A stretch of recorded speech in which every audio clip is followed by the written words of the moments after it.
Red Lab, un laboratorio que invierte en nuevas tecnologías a fin de prestar calidad de servicios sumado a un capital humano altamente tecnificado.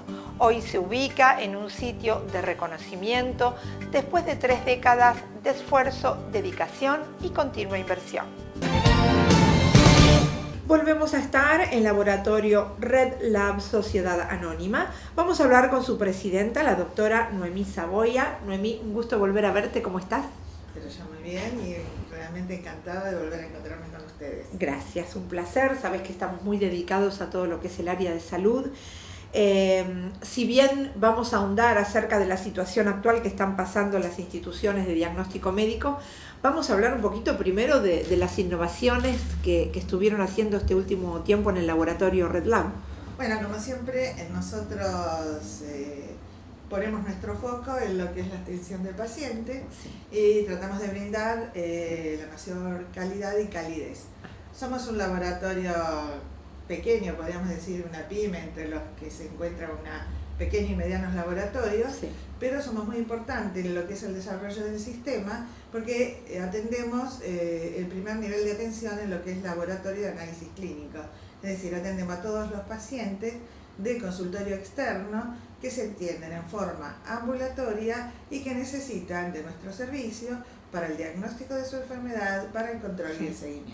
Trabajando para empresas prepagas, obras sociales y en particular también. Bueno, nosotros tenemos más o menos, como está distribuido el mercado de la salud, el 60-70% de nuestra población es de obras sociales y prepagas, un 20% corresponderá a los prepagos y realmente tenemos muy pocos privados porque de hecho el paciente que no tiene cobertura muy poco viene igual sea al laboratorio de análisis clínico o privado. Noemí, hay innovaciones a nivel tecnológico, sobre todo en Red Lab en este último tiempo, donde el mercado, ¿no?, lo llevó a tener que invertir en este tipo de sí, bueno, realmente el laboratorio de análisis clínicos es uno de los sectores dentro de lo que es el sistema de salud donde la tecnología impacta fuertemente. Las técnicas de diagnóstico cada vez son más precisas, de mayor, ¿no?, complejidad, son más precisas y nos obligan a invertir en infraestructura, en equipamiento y en personal. Ajá. O sea que hemos incorporado, hemos ampliado la planta, de hecho esta es una nueva oficina que tenemos que está dedicada a todo lo que es reuniones, capacitación y entrevistas. Hemos ampliado la parte de inmunología y microbiología, hemos agregado un consultorio más, sobre todo para la atención de pacientes pediátricos. Ajá, y toma de muestras microbiológicas. Seguimos con el horario de atención permanente de 8 a 20 horas y además estamos incursionando en una forma de atención que seguramente va a ser muy beneficiosa para todo el sistema de salud, que es la internación domiciliaria, es decir, hacemos extracciones a domicilio, sí, para una empresa de prepago que tiene a sus pacientes crónicos, pero que tienen la internación en sus domicilios y no están internados en las instituciones. Claro. Eso baja el costo y mejora la calidad de vida del paciente. Totalmente. Vos sabés que están incursionando en nuestro programa muchas empresas de internación domiciliaria, donde justamente hacemos hincapié en los objetivos de este tipo de empresas, donde el paciente está en su casa y tiene una recuperación que es muchísimo más eficaz, ¿no? Bueno, la internación domiciliaria tiene ventajas si la vemos desde varios puntos de vista. Sí. Primero, en el costo, porque el costo disminuye muchísimo para el sistema porque es mucho más económico la internación en el domicilio que la internación institucional. Por otro lado, quedan disponibles las camas para los pacientes agudos. Por otra parte, el paciente, siempre que esté en que las condiciones lo permitan, está rodeado de su ambiente familiar. Totalmente. Se ve favorecida también el entorno familiar porque evita la pérdida de tiempo en los traslados. Ajá. La recuperación es mejor y además uno de los temas que hay que tener en cuenta son las infecciones intrahospitalarias. Totalmente. Hay que pensar que estos pacientes son pacientes en general que tienen sus defensas bajas o están inmunodeprimidos y son pasibles de tomar otro tipo de comorbilidades que se producen Claro. mientras están internados. Qué bueno que ustedes como entidad puedan acompañar esta nueva modalidad de internación domiciliaria, ¿no? Que está funcionando también. El laboratorio no funciona aislado en el sistema, Sí. sino que forma parte de todo el eslabón del sistema. De hecho, el laboratorio de análisis clínicos, como dije anteriormente, participa tanto en el diagnóstico de la enfermedad como en la curación y como en el seguimiento y control de la misma. Prácticamente un individuo pasa por el laboratorio desde que nace, sí, que muere. Sí, exactamente, es así. Hablando de todo esto, del área de la salud, Noemí, la situación económica financiera de las instituciones de diagnóstico médico están pasando por un momento que no es tan propicio, donde existen muchas necesidades y en algún punto vos sos referente de todo esto. Bueno, como profesional y como en forma individual, he trabajado tanto en el sector público como privado desde hace mucho tiempo. Realmente a mí me tocó vivir todo, todo el proceso de cambio de tecnología del laboratorio. Sí. Desde el laboratorio que era manual, donde se preparaban los reactivos a partir de drogas básicas, era un laboratorio mucho más simple, con mucho menos pruebas, hasta la implementación de todos los sistemas automatizados, informáticos, las nuevas tecnologías, todo el cambio de inmunoanálisis, de biología molecular y todas estas nuevas técnicas que día a día van creciendo. Que todo esto necesita una inversión. El problema que tiene el laboratorio es que necesita inversión, como dijimos antes, en equipamiento, en infraestructura y en personal. Sí. Y que es una inversión muy alta, y el problema más serio es que el equipamiento y la inversión que se realiza no es recuperable, porque es un costo hundido. Al cambiar la tecnología, ese equipamiento o esa inversión, que son de muy alto costo, al cambiar la tecnología y el equipamiento, queda en desuso y queda obsoleta, y es un capital que no se recupera de ninguna manera, ni parcial ni totalmente. Lo que sucede es que la situación económica financiera de las instituciones de diagnóstico, de las que forma parte del laboratorio, como también de todo el sistema de salud, está bastante compleja en este momento, sobre todo para las empresas privadas, como las pymes o las pequeñas empresas, pequeña y mediana empresa. Aquí tenemos un estudio con unos datos que nos ha proporcionado la empresa Cadime, que es la Cámara de Diagnóstico Médico, y realmente me parecieron muy interesantes porque ellos son referentes y tienen datos fidedignos de los cuales podemos acceder.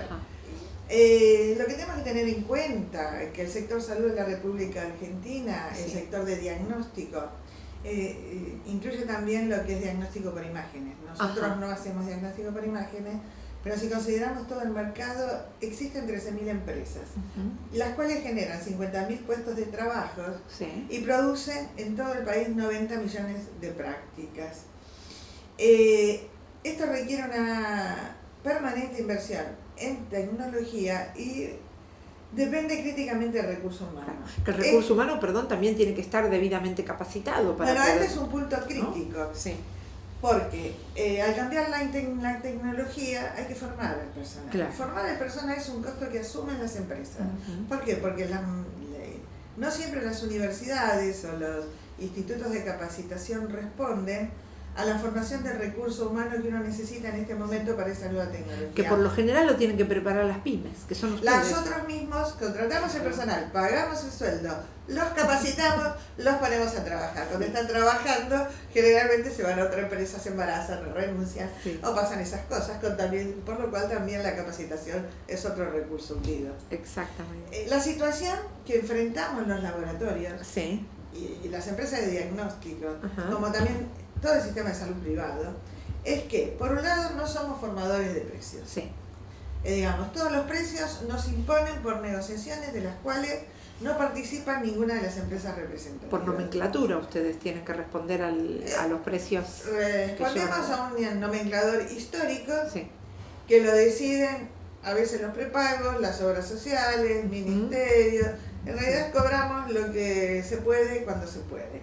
A todo esto hay que agregar que generalmente las facturas se pagan a 90, 120 días, Eso te lo iba a que decir. produce una gran desinversión y generalmente la inflación licúa aquella poca ganancia que nosotros podemos tener en lo que es nuestra profesión y nuestro negocio, que realmente necesita de una mínima ganancia para poder sostenerse y para justificar el trabajo. Otra cosa es que somos pequeñas y medianas empresas que asumimos el riesgo de nuestras inversiones. Es decir, es muy difícil obtener subsidios o créditos blandos por parte del Estado. Existe la Secretaría de Ciencia y Técnica que a veces proporciona subsidios, pero generalmente es muy difícil de acceder, porque esos subsidios son para tecnologías muy innovadoras que van dirigidas a empresas de gran capital y requieren muchos requisitos, y para una pequeña empresa es imposible acceder. Muchas lo con califican. todos, no calificamos para el tipo de inversión. Si de repente queremos hacer un mejoramiento en nuestro servicio o un mejoramiento en nuestra infraestructura, que no es una innovación tecnológica, ese subsidio no está previsto para nosotros. Y además, en la parte privada, si queremos sacar crédito, por ser la salud una empresa de riesgo, tampoco los bancos, o sea, las entidades financieras privadas, nos tienen como clientes preferidos. Ajá. Con lo cual, conseguir dinero para inversión es una cosa imposible. harto compleja. No es imposible, pero es harto compleja, o se consiguen a costos muy caros. Los ingresos dependen solamente de los aranceles y las situaciones financieras impuestas. Sí. Es decir, el precio de los aranceles de nuestras prestaciones y el tiempo de pago que impactan los dos. Digamos, las negociaciones salariales son asimétricas. Cada prepago paga lo que decide y lo que se puede acordar. Cada obra social paga lo que ellos deciden, y además, como son grandes capitales, tiene poder de decisión del cual nosotros no podemos. Claro. Que manejan, en definitiva, manejan ellos. El gran capital está concentrado en el grupo de prepago, que son grandes empresas, algunas de las cuales tienen instituciones prestadoras propias, o las obras sociales, que también muchas de ellas tienen instituciones prestadoras privadas, y realmente son ellos los que marcan los precios, en formas totalmente asimétricas y con poca participación de los sectores. No hay vínculos formales con los financiadores, es decir, no tenemos contratos escritos, no tenemos acuerdos gubernamentales o normas nacionales o un punto de encuentro que nos permita establecer condiciones de trabajo. Es decir, que si deciden no trabajar con determinado laboratorio, de buenas a primeras se termina el contrato laboral. La relación. Y existen normas regulatorias de la legislación vigente, pero no se cumplen. Ajá. De eso vamos a hablar a posterior. Después tenemos una carga impositiva sumamente alta. Asumimos la misma carga impositiva que cualquier empresa productor de cualquier tipo de rubro o actividad comercial. Rubro o actividad comercial. Por ejemplo, nosotros estamos brindando un servicio que es la salud pública, que deberíamos considerarlo como un bien social. Porque la salud pública impacta en toda la comunidad, no solamente en las personas que atendemos. Y además tiene externalidades positivas. ¿Qué son las externalidades positivas en el mercado? Que realmente una persona que tiene un buen estado de salud va a tener mejores condiciones de vida, va a mejorar la fuerza laboral y por lo tanto va a ser más rentable para el país tener una población que tenga un estado de salud óptimo, pertenezca a privado, prepago o al sector público. Que para esto tenemos que actuar en la prevención, que es otro tema. Bueno, nosotros también actuamos en prevención y promoción de la salud, por supuesto. Otro tema interesante es el tema del IVA. Nosotros pagamos IVA en todos nuestros insumos, igual que todas las empresas productoras de bienes. El 21% para los insumos, 10,5% para el equipamiento. Pero a diferencia de las empresas que producen un producto determinado, como son una lapicera, un anteojo, un tornillo, nosotros no podemos trasladar ese IVA a nuestros consumidores. No somos el consumidor final, porque el consumidor final es el paciente, claro, que es el que consume. Claro, porque todos trasladan este impuesto, ¿no? Pero nosotros no lo podemos trasladar, con lo cual nuestro costo, además de la tecnología y la infraestructura, se ve aumentado por la carga impositiva del claro, IVA, sí, que es el 21%, que es altísimo, sí, que prácticamente podría ser la rentabilidad de la empresa. Totalmente. Para inversión Ahora, y para su mantenimiento sí, en el tiempo, ahora, si no desaparece. Noemí, a través de Cadime, ¿se podría reformular alguna cuestión de estas que estamos hablando? Siempre hacemos los reclamos pertinentes, está Cadime, hay otras empresas, sí, en la provincia de Buenos Aires está FABA, que es la Federación Bioquímica, sí, sí. Pero para reformular todo esto lo que necesitamos es un espacio de representatividad. Totalmente. Y que realmente viene impuesto desde el gobierno, desde las autoridades, sí, desde el Ministerio de la Superintendencia de Seguros de Salud. Otro impuesto que realmente impacta en forma negativa es la ganancia mínima presunta. Esta ganancia mínima presunta, que si bien es el 1% del capital, es del capital de todas las empresas, de sus bienes, de sus servicios, de su facturación, de las cuentas a pagar, y realmente todo es poco si se ganara lo que corresponde o se pagaría, porque los impuestos hay que pagarlos para que el sistema y el país funcione, pero no los podemos pagar cuando nuestros aranceles no están acordes a nuestros costos. Totalmente.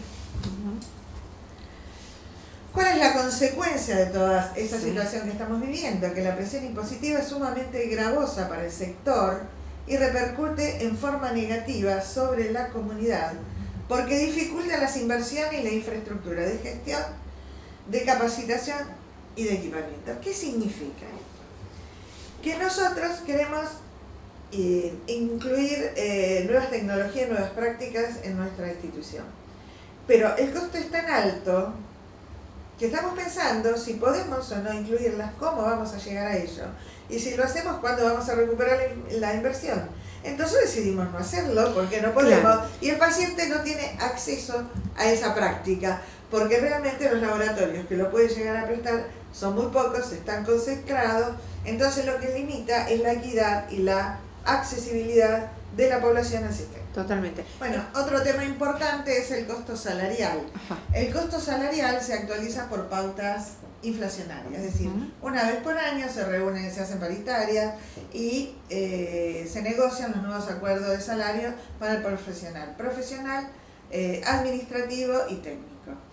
En realidad, esto es correcto, está bien y debe ser así. Lo que pasa es que los aranceles no se actualizan de la misma forma. Claro. Y ese es el tema, que ustedes hasta qué punto pueden soportar paritarias o un porcentaje determinado. De ninguna manera, ya es imposible, claro. Estamos en una situación límite y a punto de cerrar y todos los días nos preguntamos si vale la pena mantener el laboratorio abierto o no.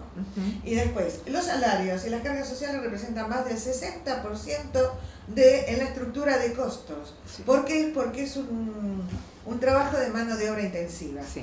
¿Qué sucede? Que si bien la tecnología facilita la producción, porque se pueden hacer más análisis, más horas al mismo tiempo, requiere personal especializado, como lo dijimos anteriormente, con lo cual la economía en escala no es aplicable en este caso, porque todo lo que se podía absorber como economía en escala ya fue absorbido hace varios años. O sea, que los costos de la producción aumentaron el 30% en el 2014, y no me voy a ampliar aquí porque sé que tenemos poco tiempo, pero esto sería el costo de insumos y otro tipo de cosas.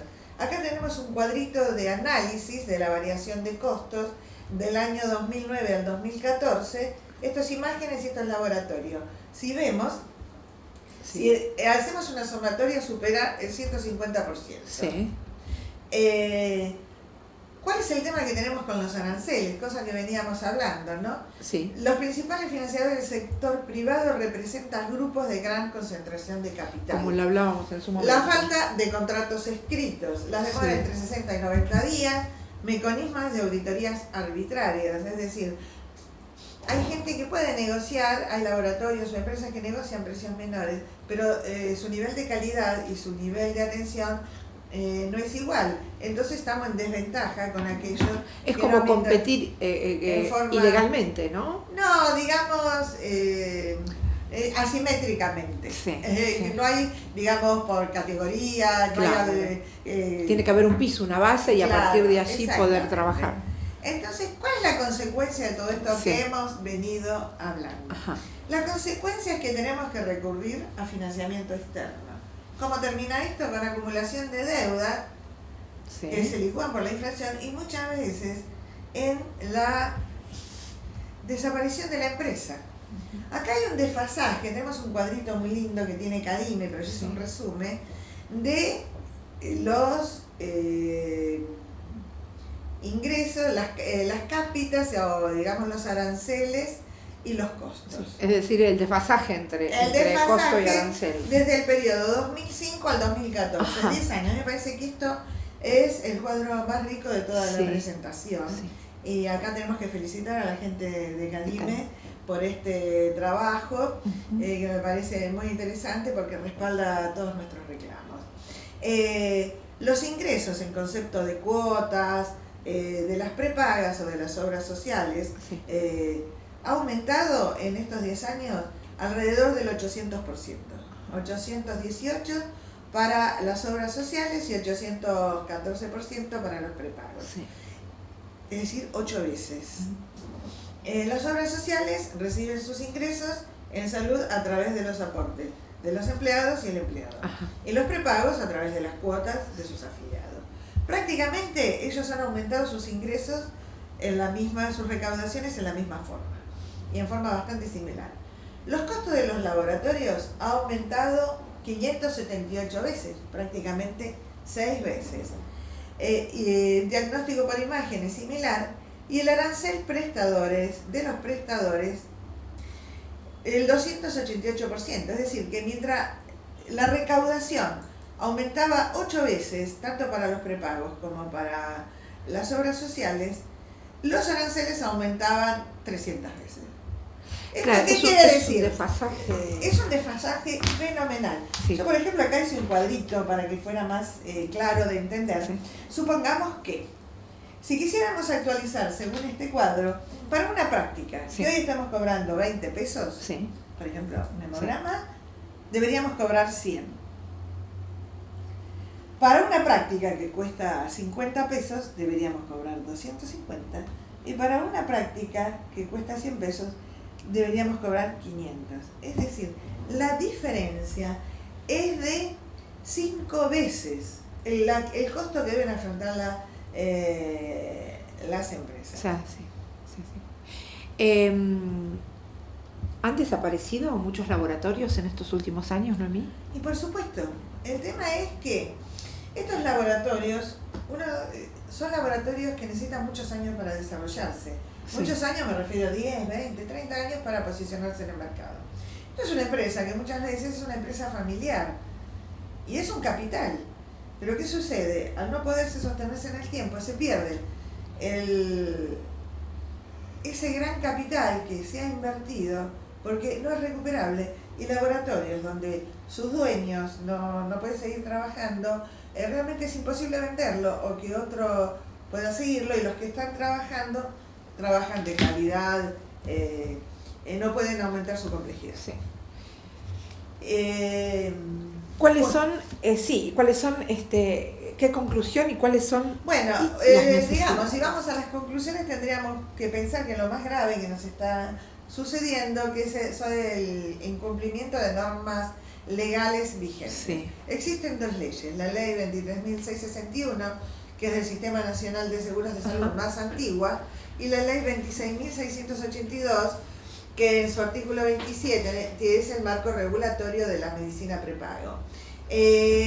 Sobre todo, en la ley 26.682 se prevé consejos de concertación para la determinación de aranceles mínimos y obligatorios con metodología consensuada por las partes obligatorias, sí. Intervinientes. Sí.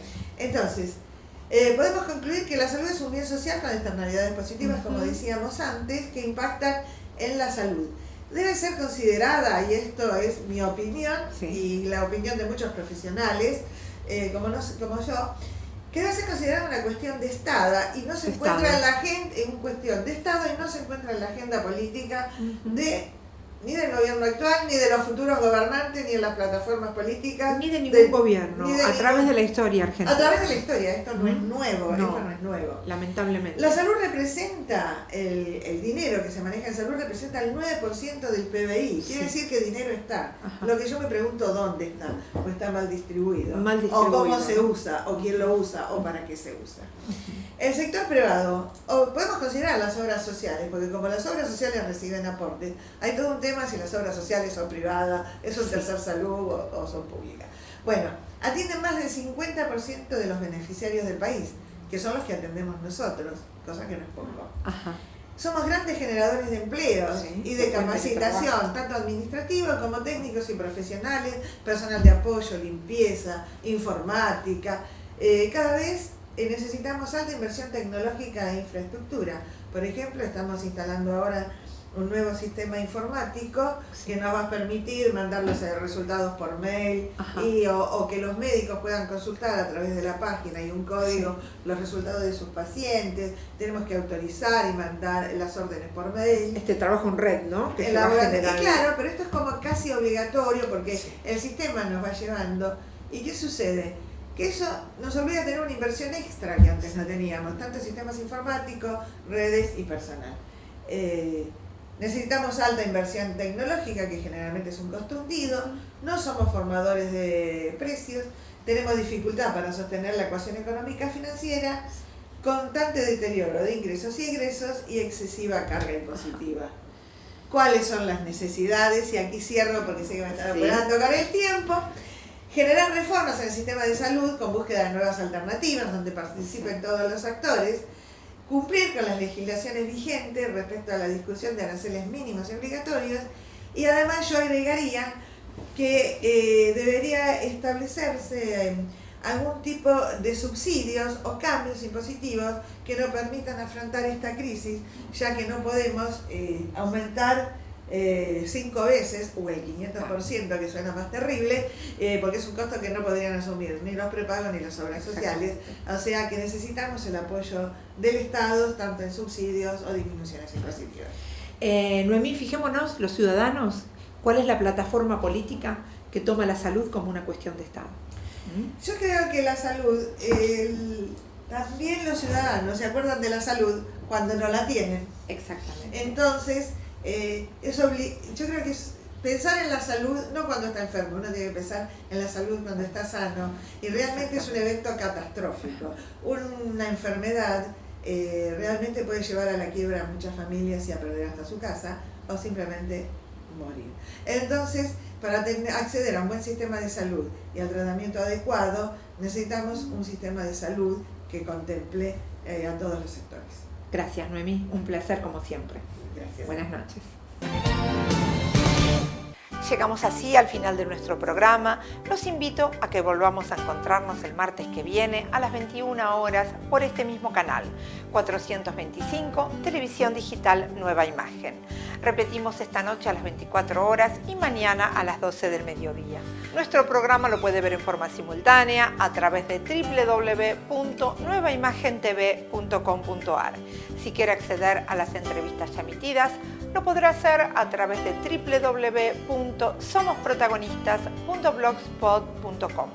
Muchas gracias por habernos acompañado y que tengan ustedes muy buenas noches. Auspician Somos Protagonistas, Centro Médico Integral Fitzroy, Acevedo 865, Capital Federal. Teléfono 4778-5500. Gestión Logística SB SRL. Desarrollando soluciones a medida de las necesidades de nuestros clientes. Del CASE 2879, Ricardo Rojas, Tigre. Ruta Panamericana, kilómetro 37,7, Benavides. Antonio Lavoisier, 3925, Otto Kraus, Malvinas Argentinas. Teléfono 5431-5772. Email sandra.bas@gestionlogisticasb.com.ar. www.gestionlogisticasb.com.ar. ESA Logística, grado 0 transporte de mercadería refrigerada y congelada. 2 empresas al servicio del cliente. Monteagudo 630, Capital Federal. Teléfono 4911-1642. www.esalogistica.com.ar. www.gradocero.com.ar. Unión Obreros y Empleados Plásticos. Avenida Pavón 4175, Capital Federal. Teléfono 5168-3239. OSPIP, Obra Social del Personal de la Industria del Plástico. Avenida Pavón 4175, Capital Federal. Línea gratuita de consultas las 24 horas. 0800-222-6774. www.ospip.org.ar. Fundación CAD, Centro de Apoyo al Discapacitado. Con amor y por amor. José Mármol 1372, Capital Federal. Teléfonos 5168-3200 y 5168-3201. www.fundacioncad.org.ar. Transporte Mario, Logística San Andrés. JM Campos 1850, San Andrés. Teléfono 4753-9129. www.transportesmario.com.ar.